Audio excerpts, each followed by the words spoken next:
Hi, everybody. Welcome to Voice Up. Thank you so much for watching me and listening to my guests. It's a big boost to us that you are giving such wonderful feedback, and thank you for that. Today's guest, I want to talk about because this person, when I first saw her, she was on the stage and in an event which is organized by the Indian Consulate, and she was talking about her brand. What struck to me is that she was so well prepared and she gave Shark Tank kind of vibes, and she was so good and passionate about her brand. So when I thought that, wow, ye to big fish hai, and why will she come to Voice Up? Like, who am I? And she's so big. And I found her so humble and so down to earth that I thought that we must share her story with you all. This person has a wonderful track record. She has been working in a corporate career where she did marketing, she did public relationships, and she was doing things or handling such important and complex clients. She gave all that up to become a full time mom when her son was born. Today, she is here to talk about her entrepreneurial journey, which started during the COVID times. It gives me great pleasure to introduce this wonderful person to you, Shweta Bora. She is handling a wonderful brand which she's going to talk to us today. So, welcome, Shweta. Welcome to Voice Up, and thank you for doing this with us. Thank you, Vibha, for having me. And this is really a lovely segment. And thank you for carrying out such things for women entrepreneurs in Dubai. Because not many are doing this. And, most of them that we have been invited to are paid PRs. So I don't believe in that. And then you actually handpick people and, get them on board. So thank you for your time. And thank you for structuring this for us. Thank you. Thank you so much for those kind words. So let's get back to your brand. Tell us more about your brand and why did you think of doing that? The brand basically started with a very small story within the house where, after my son was born, and we were looking for sustainable clothes for him, and he was born premature. So I thought, while adding a lot of sustainable and organic products, I should also, dress him up in pure fabrics. And I Correct. went to find a lot of things. There were scanty options in the market, very boring, dullish. And of course, my biggest takeaway was that everything I found was, highly expensive. So, Yeah. sustainability, always came with a cost. And then over a period of time, I decided why not start something of my own where I would be able to offer, similar products to customers and mothers like me around GCC who are obviously price conscious, because I realized that if you keep sustainable, anything, if you're buying an organic milk or you're buying an organic fabric, you can only do it until a certain point of time because of the price war. And because the prices are so high, you cannot continue doing it. So this should be as equivalent to the regular thing. So yes, making organic affordable was my motive, and that's the reason I started this. And the name actually came in. It was really it was over a cup of tea. Me and my husband were just in a park and, under the tree, and we said, what not, why not, what is it? So then we said, this is sustainable, this comes from Mother Earth, so this is not made by us, this is made by Earth. So that's how Made on Earth came into play. Wow, that's such a wonderful story and so nice. Like, we need people like you who can think of sustainable fashion because it translates to everything, your health. Like you said, organic food and everything is so expensive. Like being a health entrepreneur, I know that, if I tell somebody to eat organic, they'll say, Ki, Bhaiya, we can't afford it only. So what you're doing is so great, so wonderful. Thank So you. what are You're welcome. So what are the biggest challenges for you? I'm sure it wouldn't have come easy. So the challenges in the business initially was to, since it started with the motive of keeping organic affordable, it was about going deep. vertically diving inside and trying to find out places where, pure fabrics were made. And while initially when I started it, I thought of just sourcing fabrics or, directly from the makers Yeah. and buying textiles and creating something. But then I was not able to meet certain price points that I was aiming at. So then there came a reverse engineering where I had to go and find out places where they were giving cheaper, or, buying it from the source. So that was Correct. more so, because I was able to source it directly from the buyer, like the first point buyer. So that took a lot of time. So today we are doing bamboo, muslin, organic cotton. Okay. Then eventually we learned how to also do natural dyes. So then a Okay. lot of our baby sets are made of the pink color is made out of rose and beetroot, and a lot Wow. of green comes from spinach and other vegetables. So yes, when reverse engineering was a challenge, because I don't come from a textile background, so there was a lot of back and forth. Initially going to China, and then again because delivering was expensive. In 2020, it was fairly cheaper. During the pandemic, after the pandemic, I mean, this is every entrepreneur story. Business was good in pandemic. Yes. You know, Absolutely. so then but then going back to India, down south, there are a lot of these places where they grow organic cotton. So sourcing it from there, then creating a textile out of it, and this was something I was not accustomed to. It was not a part of my education as well. So that was a bigger challenge. And then we eventually the challenges were growing because we were doing this out of home. My Yeah. husband, uh, the IT engineer, or the guy who maintained the website, and he actually built the website initially. I was the customer care, and I was the guy who packs the bags and everything. And even delivery was an issue in the initial time. So getting a company on board which gives us that accurate pricing, because even delivery companies don't work with a lot of small businesses. The companies who are really the who just pick up your order today and deliver it tomorrow.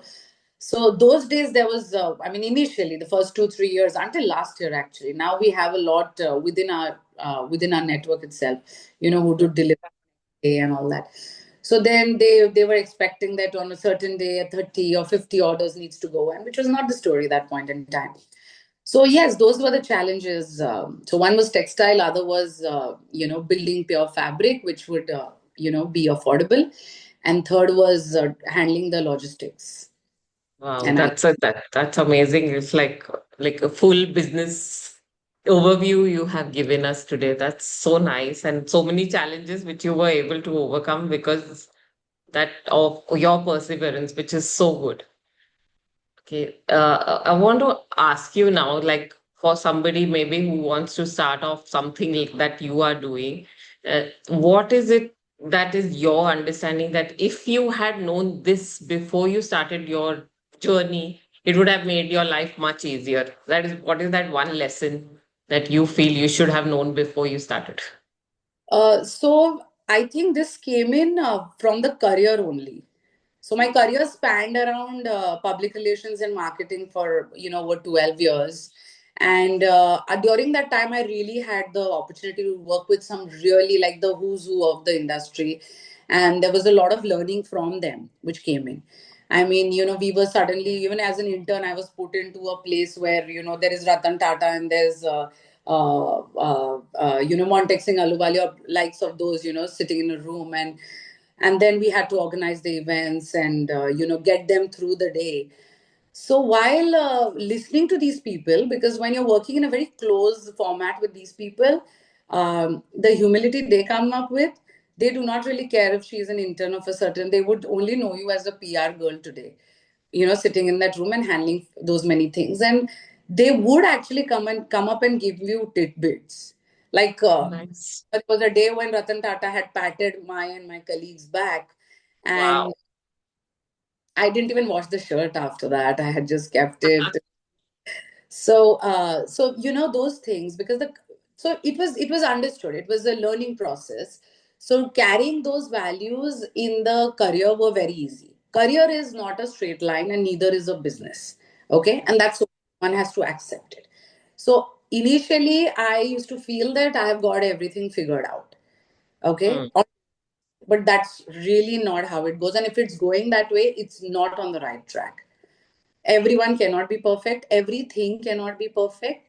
Careers are built with explorations, a lot of missteps, a lot of you, all your side paths. You have to walk on the footpath, someday on the road. So sometimes growth is expected, sometimes it's not expected. And success is, I believe, really making mistakes and learning from them and sticking to your values instead of just trying to be Mr. Perfect. So that was Absolutely.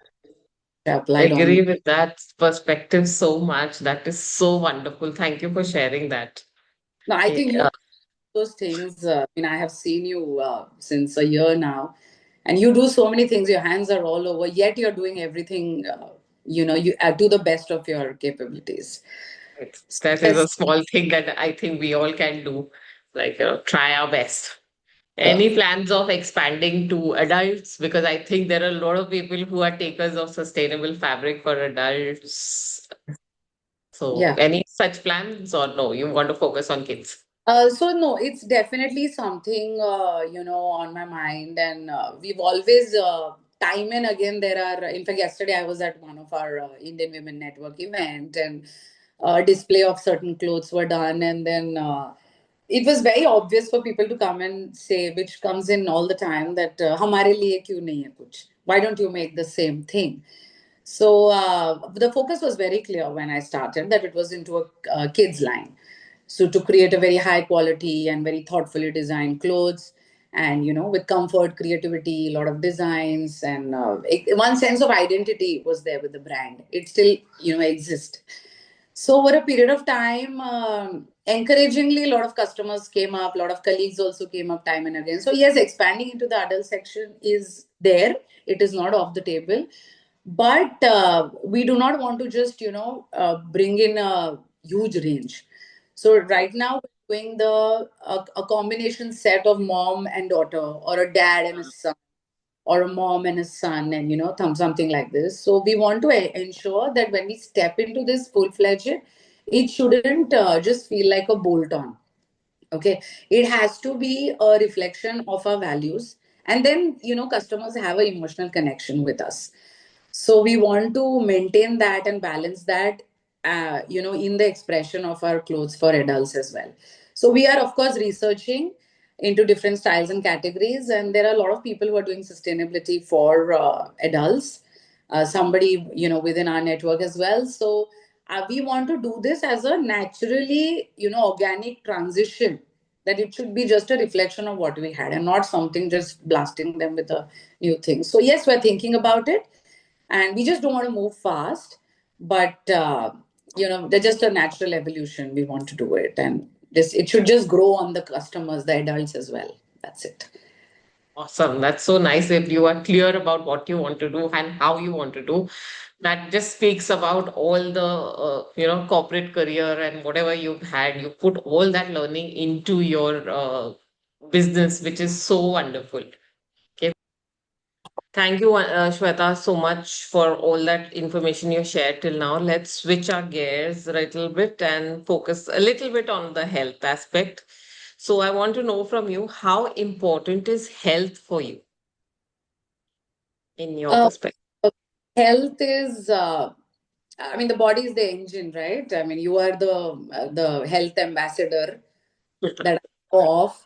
So I knew this question was coming in. So if I have to be fully shown up for any work, like today I have an interview, I have to be anxiety free, I have to be calm and the right state of mind. So I think for that, consistent building health is very important. And even to think creatively, be it a corporate woman or a entrepreneur, health is a non-negotiable point at this point at any age group you're in, whether you start at 20s or 40s or 50s. So over a period of time, I've realized that health is not just absence of illness, okay, but it is about maintaining the wellness and the right body that you have been blessed with. So because it is about a good health or a healthy body, can give you the energy, the clarity, the resilience, and the right balance. So and of course it I'm a runner, so if I'm always worried about injuries or simple things like formation of lactic acid or dehydration. So for that, a certain discipline is there. And in the fast-paced environment that we're living in, so it's very easy all these days to glorify burnout. you Hmm. know I didn't Hmm. sleep. I barely get sleep for 3 hours. My mom was mentioning about a certain minister, political leader from India the other day, saying he hardly sleeps for 3 hours.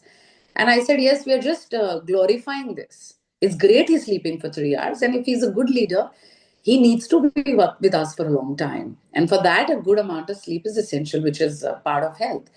So I'm very intentional about what I'm doing. I do small things, but what I'm doing, I'm very intentional about it. So when I'm taking care of my health, it is not just for the body, but also the sharper mind. So yes, it's a non-negotiable thing. Wow, that's wonderful. The way you have put health, I think I need to come to you for the tips of how to speak about health. It's so Very wonderful. Yeah, so let's hear from you. What are your three top health tips? What are the principles you swear by? One is consistency over intensity. Okay, so I believe in showing up daily when it comes to my health. So if it is I don't do a lot of things, like you're into yoga, you do a lot of other trainings, and you swear by the food. So for me, it is running. I like to do. I like to run. I like to go for brisk walks. So I count my steps daily, without fail. So that is again showing up every day, even if it's a 30-minute thing. I like to do it. I try to hydrate myself. Simple things. I swear by Ayurveda. So having a little bit of haldi ka pani, pepper, ginger, ye sab, in the morning routine. So I do that, and listening to your body. So on days when I'm not feeling okay, I would just not do, even if it is, unless it's a huge commitment. I would probably I would, if I can excuse myself, I will excuse myself from it, because I will not be able to go the other day. So just trying to tune into your body and understand it is very important, because body is not the calendar. So you have to someday, yes, give breaks to it. So I track my energy levels most of the times as much as I can do, and that's why the watch also sometimes help me. And of course, survival is very important. For that, fuel is very important, and the fuel is the food. I'm very mindful of what I eat. So I eat a very heavy breakfast every day. I just eat 2 meals in a day, so I eat a very heavy breakfast, which is, I'm a non-vegetarian by choice. So I my day starts with a lot of protein. It even ends with a lot of protein. I swear by people eating eggs, and now there is a new research that is great for diabetics as well. So yes, Yeah. so nutrient dense meal. I don't eat. I am not into a lot of dairy products. Sugar is not something. I don't have a sweet tooth, so thankfully I can really say no to like the best of the cakes also. And so that's a habit. So nutrient dense meal or healthy snacks. Like I cook at my place, so using certain oils or eating millets. So I come from a part of India where millets were very very regular. It was a poor man's meal at one point in time. So Yes.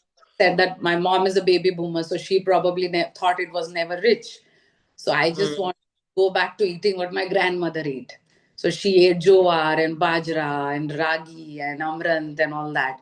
So I eat those kind of chapatis, bhakris. I don't eat. I avoid gluten in most cases. And now it's really like it's the taste that I have acquired. So it's not like I'm missing out on a lot of things. So if I don't have a taste for aloo, I can easily, skip it. So I have acquired taste now for a lot of things with habit. So Awesome. yeah, and I think these foods, give you a lot of mental clarity also. Absolutely. I So this, agree with you. Yeah. yeah. So, Wonderful tips there. Yeah. yeah. Really. So treating the That's body set and just fueling it right. And again, a discipline of walking and, of course, resting out. So those will be my three health tips for all the ladies. Wonderful. That's so, so good. Yeah. Like you look after your health in all different ways and you try to look after other people's health through your business. It's such a wholesome experience that you are giving everybody. So I'm so grateful for this, whatever you are doing for us, Shweta. That's so amazing. Just the last few words, I would want you to tell us if people need to find you, how do they do that? How are you approached? My name is Shweta Bora. You can find me on LinkedIn with the same name. And the brand is The Made on Earth. It is on Instagram. We're on X. We're on LinkedIn. And of course, we have a very up and running website, themadeonearth.com, which can be accessed globally for any products. We are also open to any wholesalers or small time retailers, shops, distributors.